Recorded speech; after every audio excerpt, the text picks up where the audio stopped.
Welcome back to the channel. I'm Jason with Long Bottom Farm. If this is your first time here, welcome to the channel. If you're a returning viewer or subscriber, we appreciate it. Thanks for coming back.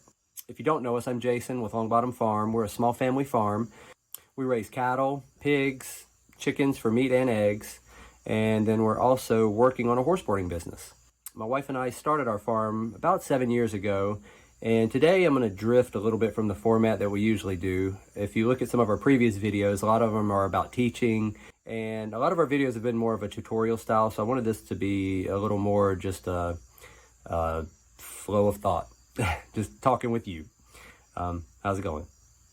And basically tell you a little bit about our farm, how we started, and a little bit more about us. We've had some people ask of our background and how we got into this. So I'm Jason. My wife and I, we both run Long Bottom Farm, which is a small family farm in Scottsville, Virginia. And I guess about 10 or so years ago, we had our first child. We were living in the suburbs in Richmond, Virginia. And when we had our first child, it got us looking into, once she started transitioning over to table foods, what was in those foods. And we decided, we'll start making our own. And we had kind of always wanted to do a farm. It was just sort of something we'll do later in life type deal. And the more we got looking into what my daughter was eating, the more we started going down rabbit holes and learning about regenerative agriculture and Joel Salatin and pastured poultry and just all these ways of farming that we found really interesting. And like I say, having a dream of wanting to farm someday. And this is more of the romantic view of the farm before you actually know what farming is. We had 2 mortgages. We purchased a property and we were able to get this property. We really lucked out. It's a 55-acre property on the James River. We got a great deal on it. It's in an 1800s house, so just a lot of history. And we sold our other house and actually did very well with that, which helped start our farm to a degree. We had bought that house about 3 years after the crash of 2008. We bought in 2011, and we got it at a really low price. And then selling in 2016, there was some great appreciation there. So we were really lucky in that standpoint of being able to have some money to start the farm.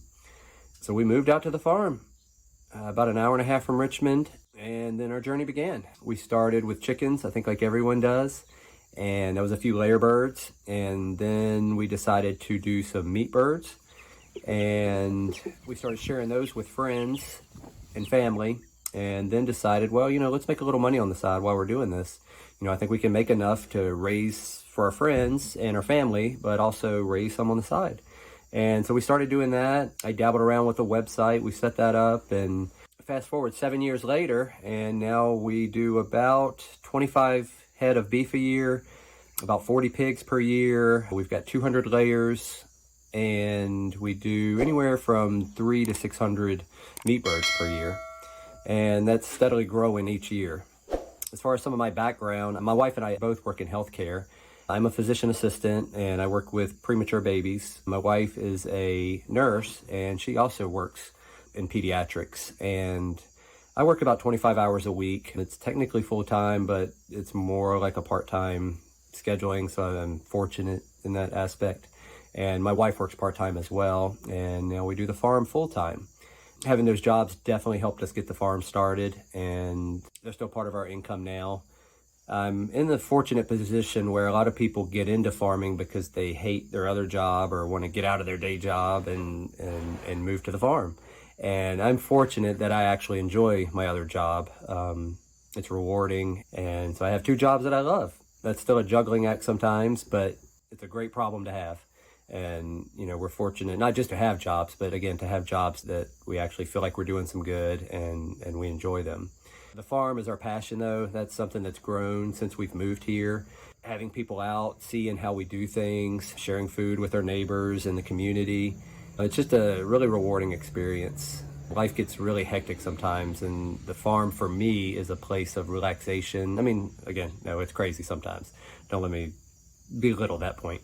But like today, right now, I'm sitting on the porch, looking out over the river and the pastures, and it's been a hard day. We're working on stalls in the barn, trying to get that thing up and running, and at the same time running a business, talking to people through emails, running the website, doing chores. We have 3 girls and we homeschool them as well. So there's some time in the day that we spend doing that, but it's also great. If they were in school, they'd be gone for 6 to 8 hours a day. We would be driving probably an hour and a half a day, not including wait time.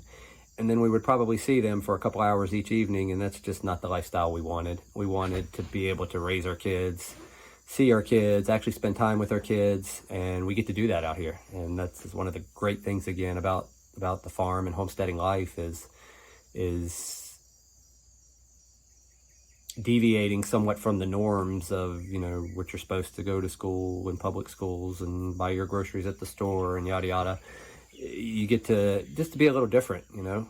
Sometimes I don't mow my grass all the time. If I did that in the suburb, people look crazy at me, but you know, farm gets in the way, chores get in the way, and you got to prioritize things.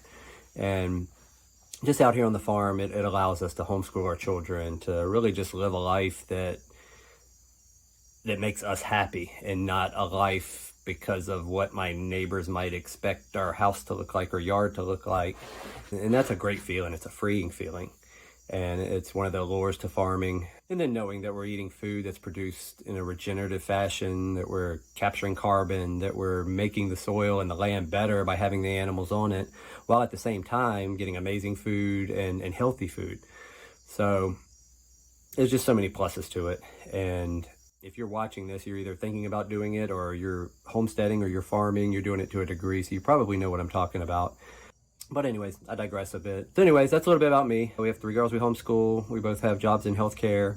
Again, we do the farm full time. Our main sales outlets, how we do our farm, we do markets on the weekends, Charlottesville City Market.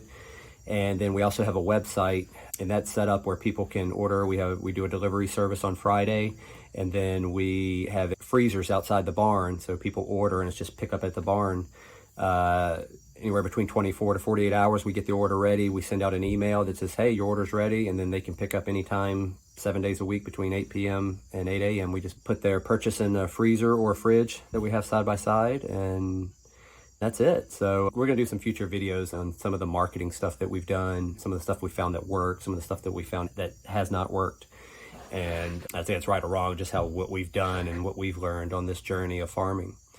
So anyways, just wanted to give you guys a little backstory on us. And yeah, so if you have questions, comments, please comment below. If you give us a like and subscribe, that definitely helps. Part of farming is you do a lot of different things. I mean, there are farms, like you could be just a cattle farmer or just a pork farmer. Most small regenerative farms like we do have a number of different enterprises, and that might be eggs and meat birds, beef. And part of farming really is just finding ways that your land can produce income. And our goal is to share that with you, share our journey with you. Again, we definitely don't have all the answers, and I'm still learning so much, but I feel like if I can share this with you guys, and then maybe you share some things with us, then, you know, it's like a beneficial relationship. Like we both get something out of it, and that's kind of the way small farming should be, where we're helping each other.